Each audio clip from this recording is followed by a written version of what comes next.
Professor Yoshikawa, thank you for that introduction.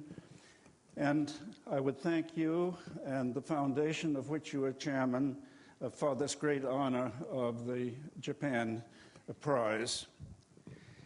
Ladies and gentlemen, good afternoon. It is customary, I believe, for laureate lectures such as this to review the work for which the prize is given. For me to do this requires my going back 60 years because, as I will tell you, I started my first project in medical genetics all of 60 years ago. All those 60 years I have spent at the Johns Hopkins Hospital and the Johns Hopkins University as a member of the clinical staff of the Johns Hopkins Hospital and a member of the academic faculty of Johns Hopkins University. I like to refer to this as engaging in the triathlon of academic medicine, namely research, teaching, and patient care, a strenuous but soul-satisfying participation. During those 60 years, I have pursued 4 consecutive careers, partially overlapping successive careers. First, beginning in 1947, continuing to about 1960, as cardiologist with study of heart sounds and murmurs, and in parallel of the Marfan Syndrome. From 1957 to 1973, as founder and director of a pioneer division of medical genetics for research, teaching, and exemplary patient care of genetic diseases. From 1973 until 1985, as physician-in-chief of the Johns Hopkins Hospital and director of the Department of Medicine in Johns Hopkins University School of Medicine. And since 1985, as champion and advisor of the Human Genome Project and keeper of OMIM, about which I will tell you. I'll tell you how I got interested in medical genetics. This was through this teenager patient who came under my care in June of 1947 as I was finishing up my internship in the Johns Hopkins Hospital. He had melanin spots of the lips and around the mouth and had a memorable history related to polyps of the small intestine and other areas in the intestine, characteristic polyps with long pedunculated polyps, which led to intussusception and bowel obstruction, which led to chronic anemia from bleeding.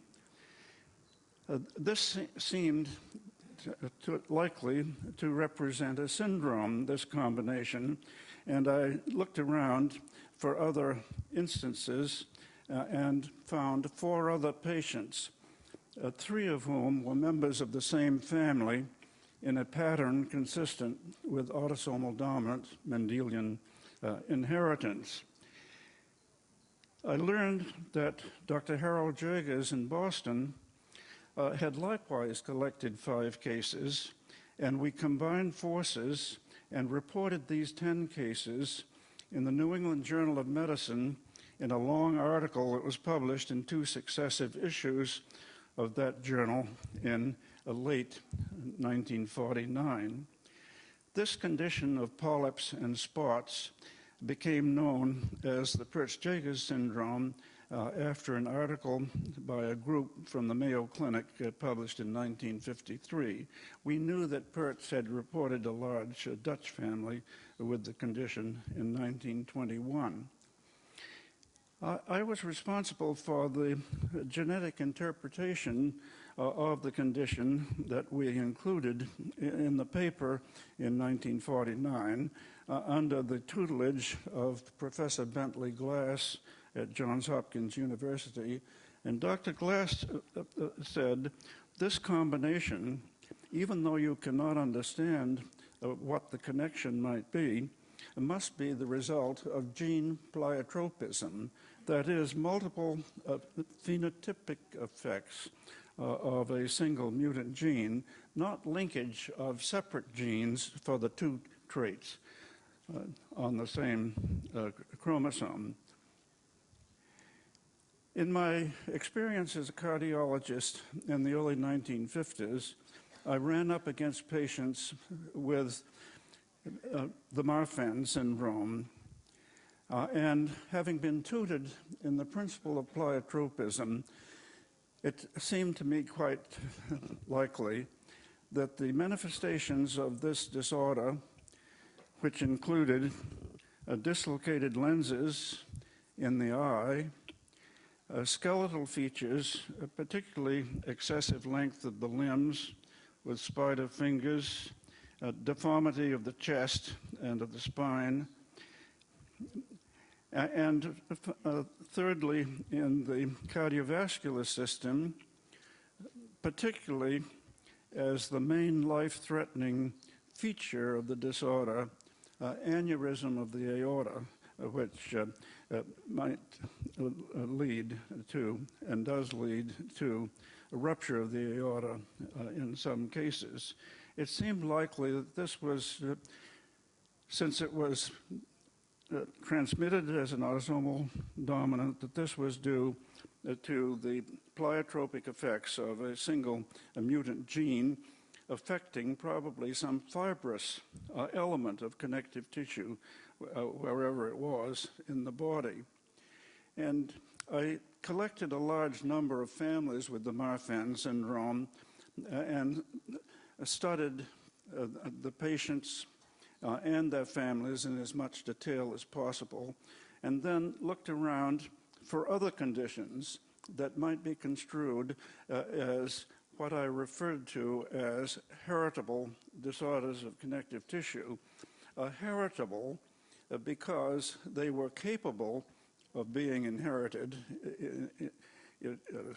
For example, if they were Mendelian dominant conditions, but in the individual case might represent the result of new mutation in that case. And I settled on 4 other disorders: the Ehlers-Danlos syndrome, osteogenesis imperfecta, brittle bones, pseudoxanthoma elasticum, and the Hurler syndrome, which is the prototype of the mucopolysaccharidoses, and studied these in as much detail as possible through collections of families. And I might say that, in these pleiotropic conditions, it's very useful to be working in a large general hospital with very active departments in ophthalmology, pediatric cardiology, orthopedics, and some other areas to which the patients with these pleiotropic conditions may come. And in 1956, I published my monograph, Heritable Disorders of Connective Tissue, in which the 5 disorders in which I listed on the last view represented the main chapters in that disorder. That book, Heritable Disorders of Connective Tissue, went through 5 editions, 4 of which I did alone, one of which was a multi-author work edited by Peter Byton, a former student of mine. I am given the Japan Prize, particularly for the establishment of medical genetics and contributions to its development. And I should tell you about that aspect. Medical genetics was institutionalized at Johns Hopkins in July 1, 1957, when my boss asked me to take over the direction of a chronic disease clinic that had been established by Dr. J. Earl Moore. I made the deal, as it were, that I be permitted to develop a division of medical genetics based in that clinic, which we renamed the Moore Clinic. And that was the basis for the Division of Medical Genetics. The purpose of the clinic was to perform the same functions that the cardiology division does for patients with cardiovascular disease. The GI division does for those with disease of the gastrointestinal tract. In other words, and so on. In other words, research, teaching, and exemplary patient care in relation to that body of disease. All age groups were considered within the purview of the clinic, or all hereditary disease was considered in the purview of the clinic. We had a large number of postdoctoral fellows. And teaching and training was a large aspect of the program. And many of the trainees from those early days continued the vision that I had of medical genetics as a distinct clinical, scientific, and academic discipline.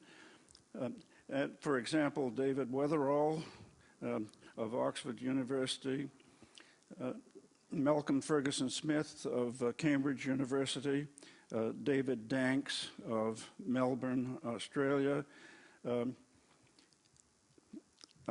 Alan Emery and David Ramoin. Names are connected because they are editors of the multi-edition standard text on the principles and practice of medical genetics. Samia Timtami of Egypt, Richard Goodman from Israel have continued what we started in Baltimore. The research activities of members of the staff and the postdoctoral fellows in the Moore Clinic were very wide, but I've had certain particular personal research passions, I would say. One is in the nosology of Mendelian traits, and secondly, in the mapping of disease-related genes. Nosology literally means the study of disease, but I use it here particularly to refer to the description, delineation, characterization of distinct Mendelian traits, traits that display simple patterns of inheritance consistent with what Mendel described, which by virtue of their Mendelism indicate that they reflect single genes, that they reflect, as it were, the mutational repertoire of the human. I would add, perhaps, to these two passions, another passion, namely the comprehensive cataloging of Mendelian phenotypes and the genes to which they relate, which was accomplished, has been accomplished now for 45 years in Mendelian Inheritance in Man and its online successor, OMIM, online MIM, about which I'll tell you. Three ideas I think have been important to my research. None is original with me, and none is particularly profound, but each, as I look back, has been a powerful guiding principle. In the first place, I've already referred to the usefulness of the principle of gene pleiotropism in recognizing the several features of a genetic syndrome. Secondly, the usefulness of the study of endogamous, that is, inbred, and founder populations for the discovery of new recessive disorders. And in the third place, usefulness of gene mapping for the basic understanding of birth defects, which I will use to mean genetic disorders. Obviously, Pollitt and Spots syndrome, how I got interested in medical genetics, was an adventure in nosology, as was also the work with Marfan syndrome and other heritable disorders of connective tissue. So was studies in the Amish, which we initiated in 1962, because among the Amish we were able to identify a number of new disorders not previously recognized, but brought out by their inbreeding and present in a considerable number of cases. And at the same time, study some previously described conditions, but describe them on the basis of a large number of cases which one could, with considerable reliability, conclude were due to the same mutation in all cases. And another area that we went into in the nosology line was studying the different forms of genetic short stature, especially those due to a skeletal dysplasia, aided by collaboration with Little People of America, a fraternal group of dwarfs and midgets. The Amish are also known as the Old Order Amish, are a religious isolate that live in Pennsylvania, Ohio, and Indiana in the United States and other areas of North America. The Amish of Lancaster County, Pennsylvania, from eastern Pennsylvania, all came to the United States from the Rhineland in Europe before the American Revolution. Immigration continued up until 1850, but the later immigrants went through to western Pennsylvania, to Ohio, and to Indiana. The dwarfism was the first phenotype which we investigated in the Amish, because it was said that dwarfism was unusually frequent. We presumed that it was a recessive form of dwarfism, and in fact, we found that there were two forms of dwarfism in the Amish. One was previously known, had been described by Ellis, an Edinburgh professor of pediatrics, and Van Creveld, an Amsterdam professor of pediatrics in 1942, and therefore called the Ellis-Van Creveld syndrome. But if you want a simpler name, you can call it the Polydactyly dwarfism syndrome, because this condition has polydactyly of the hands in association with a cartilage problem, which leads to the short stature, and in about 50% of the cases has a cardiac defect, which can be quite severe. The Ellis-Van Creveld syndrome, we found, was completely limited to the Amish of Lancaster County. It was not found in Amish elsewhere, and we studied before we were through, we surveyed Amish all over North America, and we could demonstrate 50 cases among the Amish up between 1942 and 1964, when we reported on this disorder. 50 cases had been reported in the literature. We reported 50 Amish cases, thus doubling the world's literature on the disorder.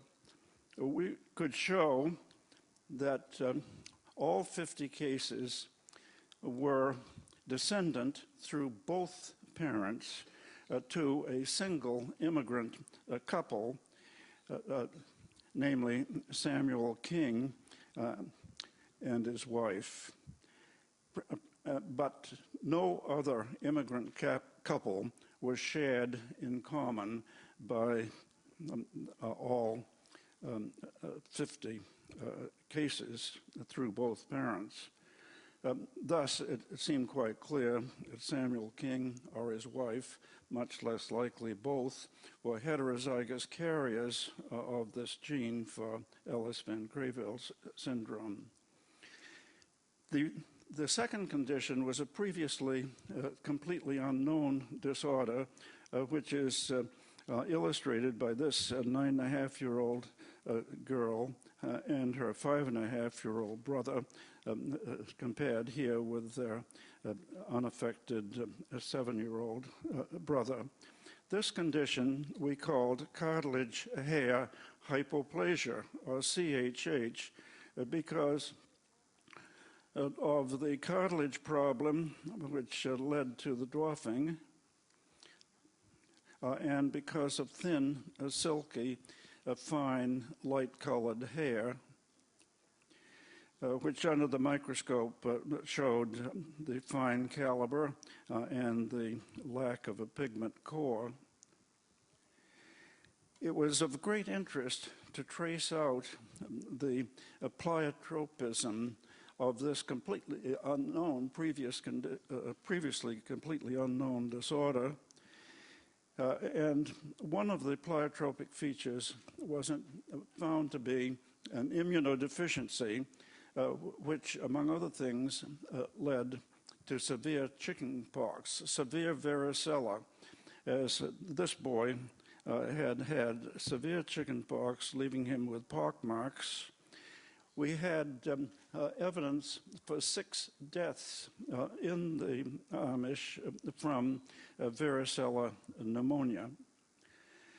Unlike the Ellis-Van Creveld syndrome, cartilage hair hypoplasia is widely spread among the Amish in Holmes and Wayne counties of Ohio, LaGrange and Elkhart counties of northern Indiana, in Lancaster County, and in Amish elsewhere. So it was quite clear that the gene had been imported to North America through many of the immigrants. Must have been heterozygous carriers for this gene.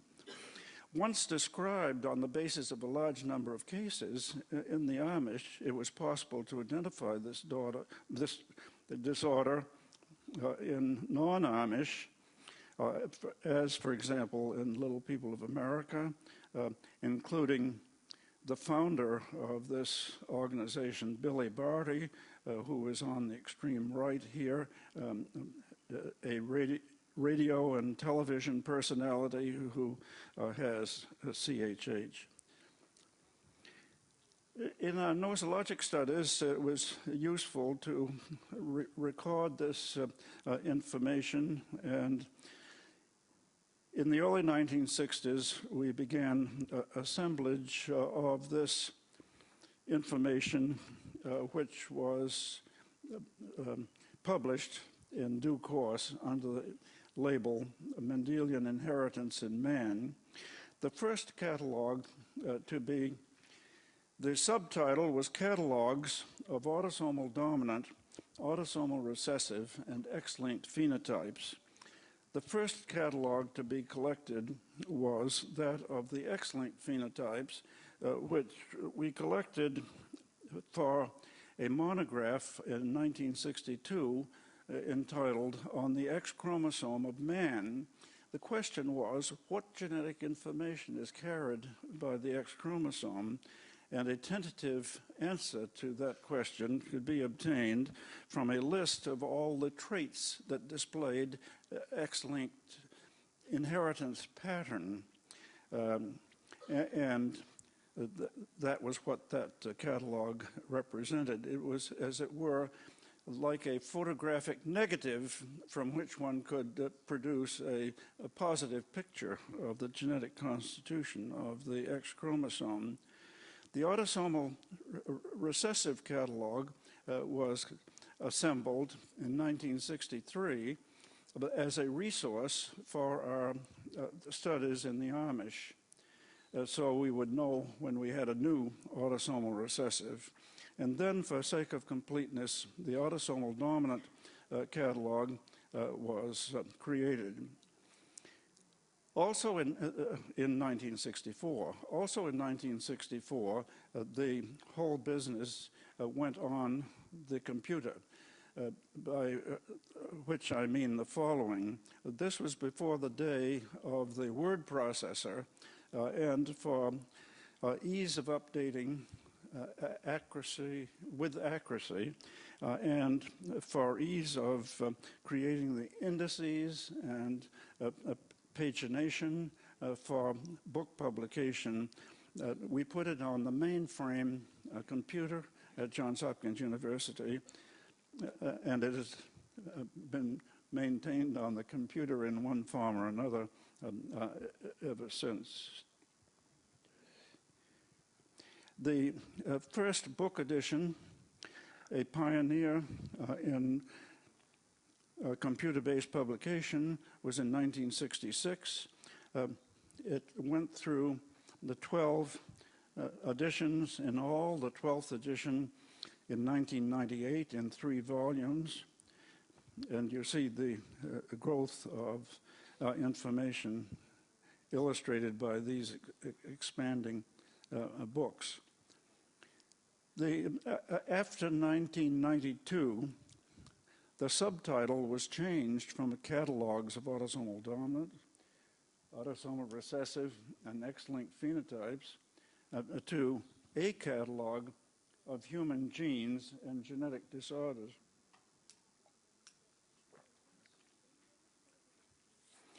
This illustrates the progress that had been made in the interval. The Mendelian Inheritance in Man was put up online and made available to me in the authoring process in 1985, and a great aid it was. We went public from Johns Hopkins on the internet in September of 1987. In December of 1995, it was transferred to the National Library of Medicine and has been distributed from there since that time with the URL that you see at the bottom, and is very heavily used. I would like to comment how appropriate it seems that the work in informatics is recognized as the other category in this Japan Prize because of the great value that the internet has been to the distribution and usefulness of OMIM. This is what the home page looks like at OMIM at the National Library of Medicine. The growth of entries in OMIM is indicated here. At the beginning, up until 1985, we had little way to create entries except on the basis of phenotype. The total of 18,570 represents entries which relate to genes, of which there are an adequate amount of functional information to include. So this is a mixture of genes and phenotypes.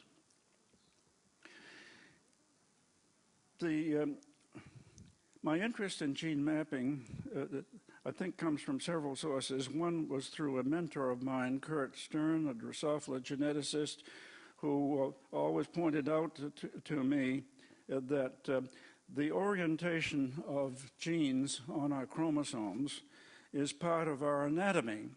The implication being that this information is important to medicine as gross anatomy is, as important to the development of medicine as was the anatomy of the European anatomists in the 16th century, for example, to the development of modern medicine.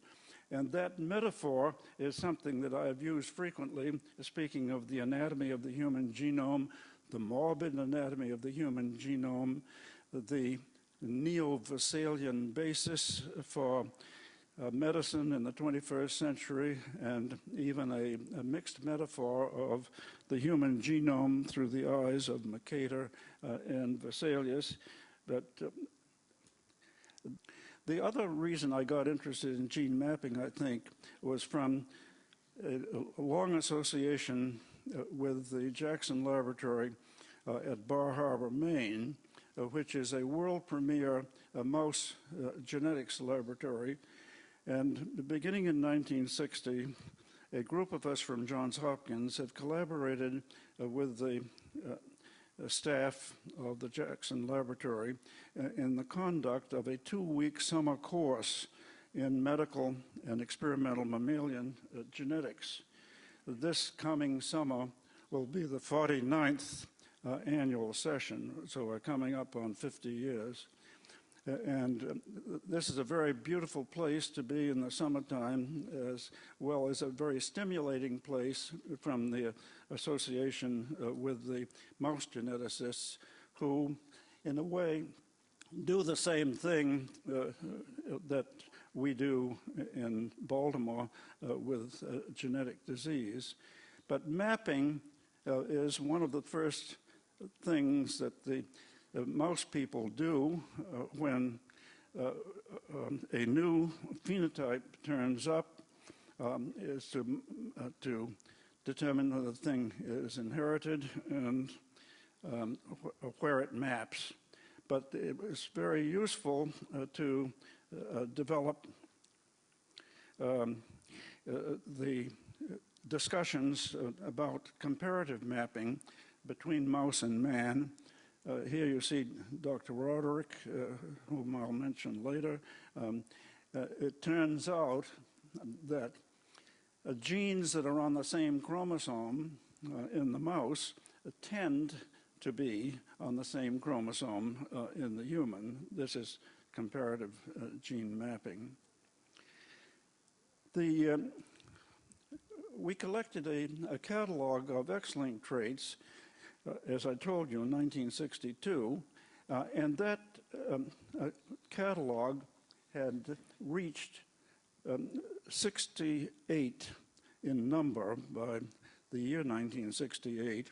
That is, genes that we knew were on the X chromosome. We didn't know what part they were on.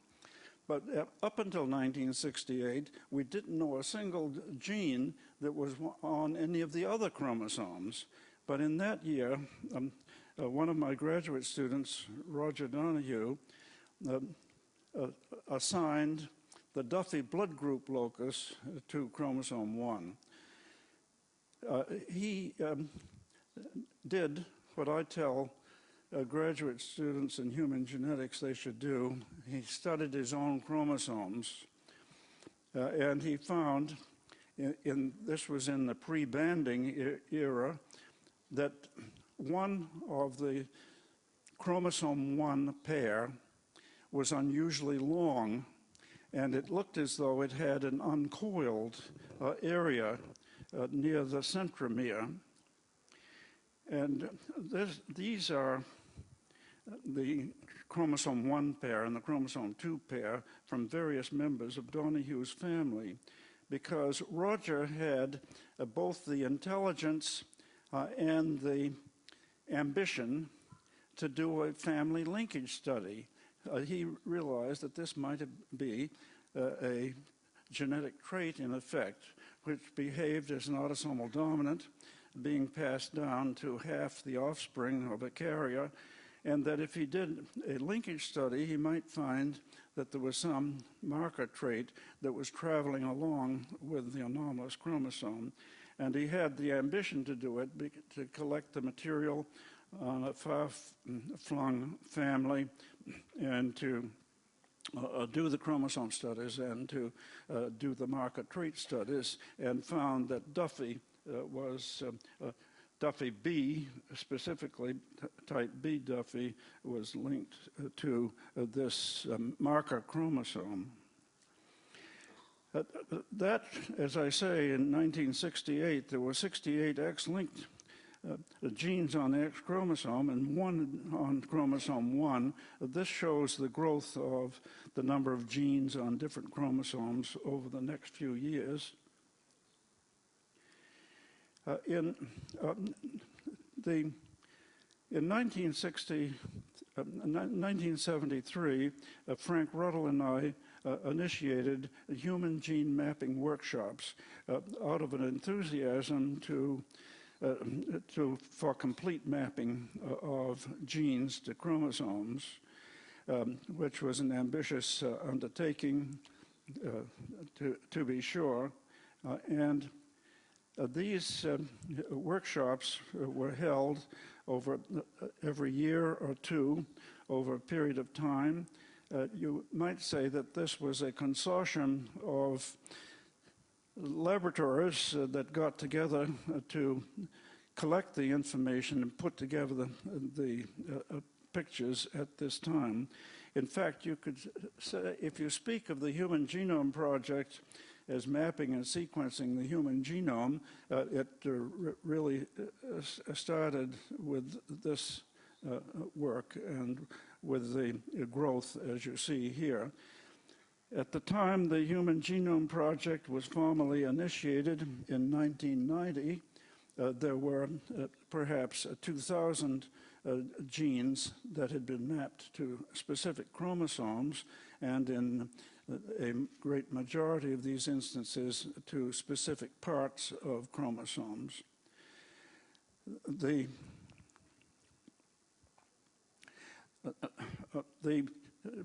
For the first 10 years or more of the gene mapping workshops, the main methods for mapping were the genetic linkage, family linkage method, which Roger Donohue used, and gene mapping by the somatic cell hybridization method. But in the early 1980s, molecular genetics came to the aid of mapping, providing probes that one could use in the somatic cell hybrid system and go directly for the gene in the human, the human gene in the hybrid cell. It provided probes for in situ hybridization to chromosomes. And thirdly, and most importantly, it provided a great plethora of DNA markers for family linkage studies. Previously, family linkage studies had been greatly hampered by the pitifully poor collection of marker traits that were available. This is a diagram that indicates the clinical usefulness of gene mapping. Dates from about 20 years ago.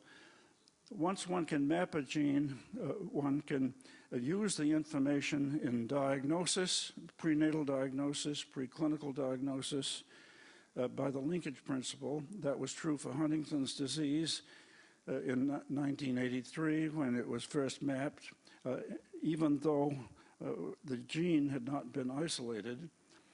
But particularly important, one could use the mapping information for determining the basic gene defect, either by positional cloning or by the candidate gene approach. The candidate gene approach, once you map it to a particular chromosome site, you look around for some gene that has been mapped to that area and might plausibly be the basis of the defect. In the case of positional cloning, one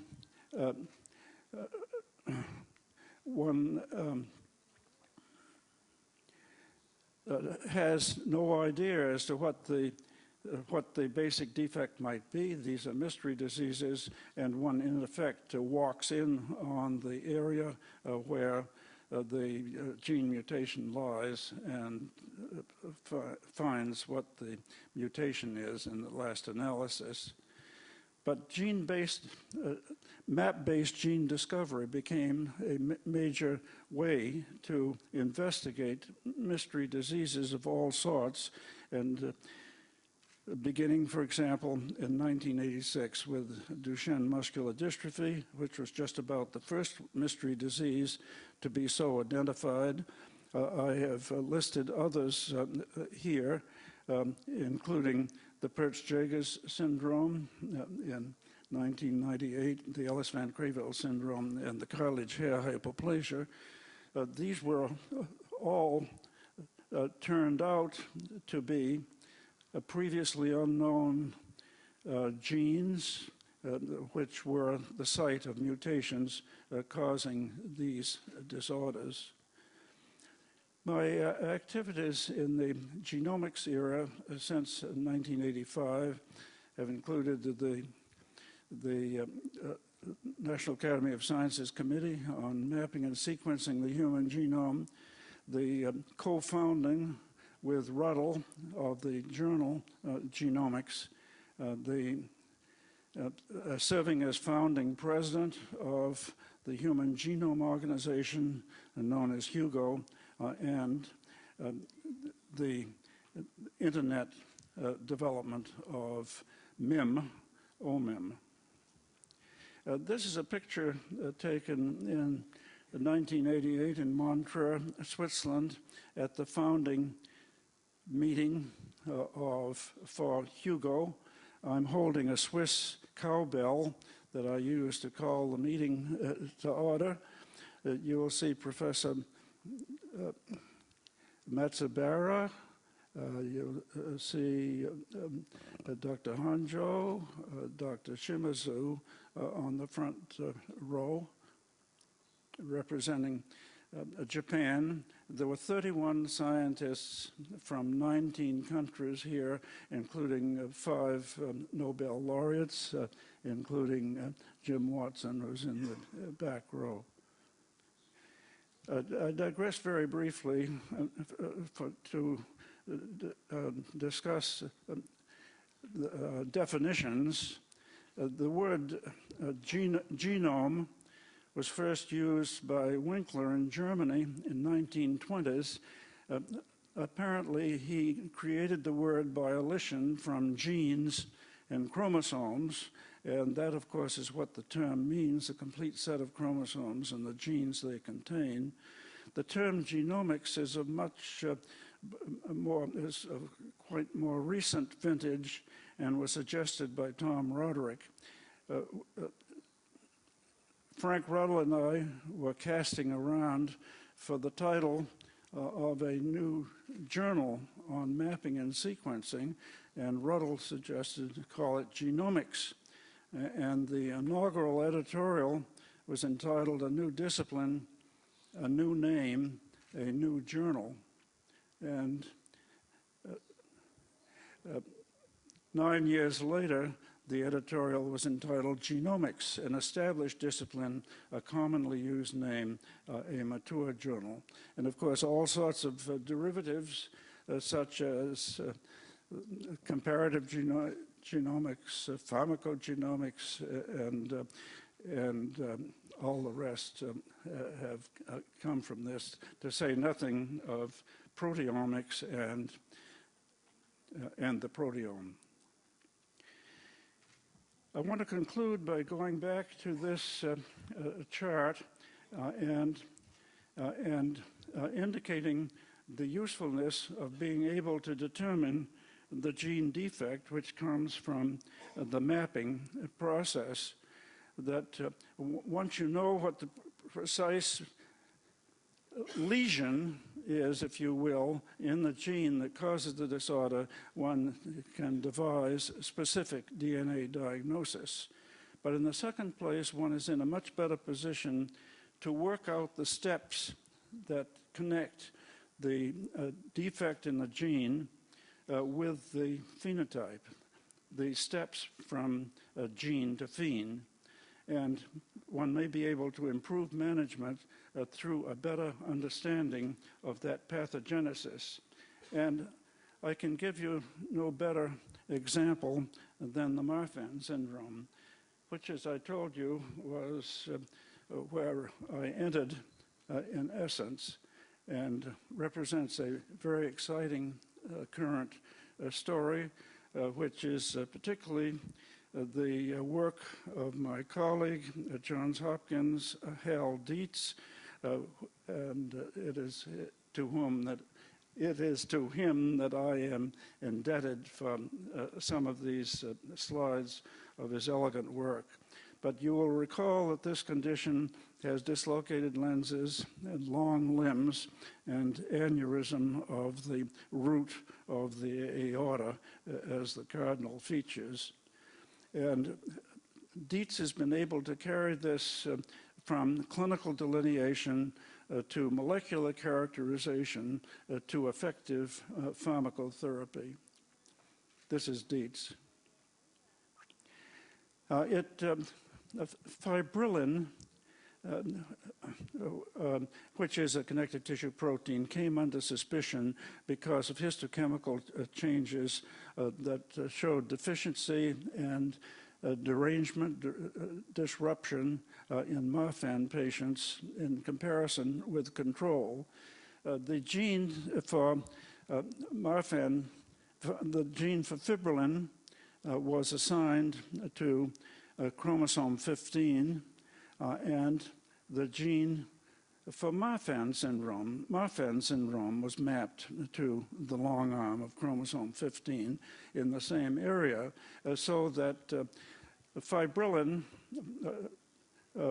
so by the candidate gene approach, fibrillin was also a suspect for the site of the problem. And in July of 1991, Hal Dietz and his colleagues reported the first mutations in the fibrillin gene in patients with Marfan syndrome. Fibrillin makes up the microfibrils in connective tissue and is related to the elastic fibers. It seems to be important in the organization of elastic fibers, and at first it seemed that since the microfibrils appear to be needed for elastic fiber assembly, that the Marfan syndrome is a manifestation of failed elastogenesis. But it turns out that the pathogenesis of Marfan syndrome is more complicated, but at the same time, paradoxically, more amenable to treatment. Some of this information comes from the study of a mouse model, a mouse that has been engineered to harbor a Marfan-associated mutation in the fibrillin gene. And this turns out to recapitulate the human phenotype. In the rank of views at the bottom compared to those at the top, The affected mouse has the bone overgrowth. It has the emphysematous changes in the lung. It has its changes in the mitral valve, the thickening, giving mitral valve prolapse, as in the human. And in the last view, most strikingly, it has aneurysm of the root of the aorta, which in some of the animals led to rupture.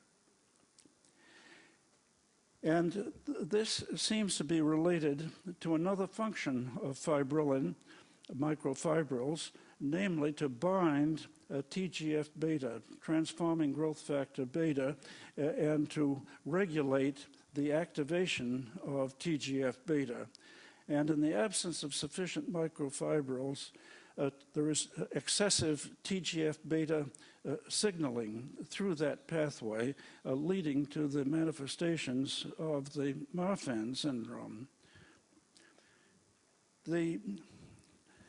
Dietz and his colleagues looked around for some way to suppress the excessive TGF-beta.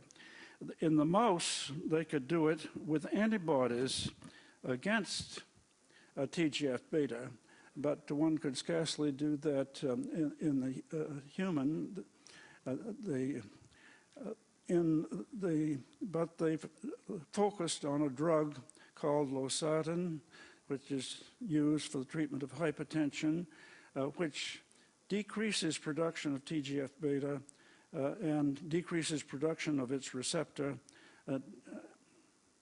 has other useful effects.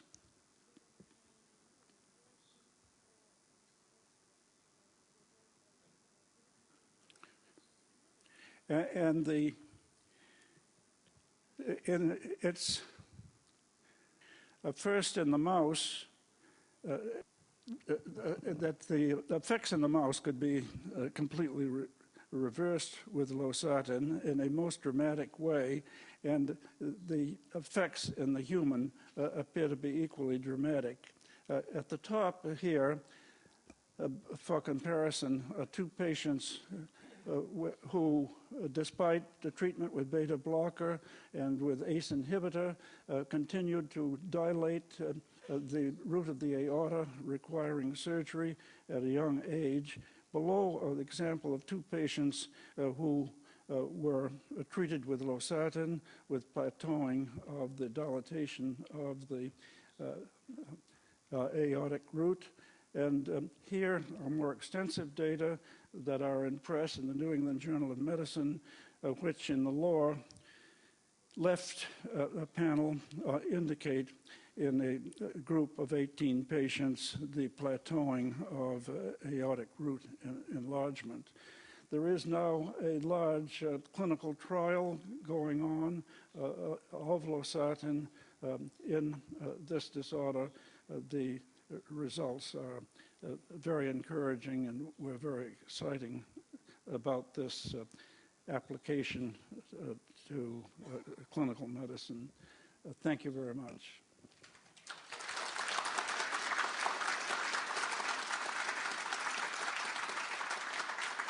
Thank you very much, Dr. McKusick.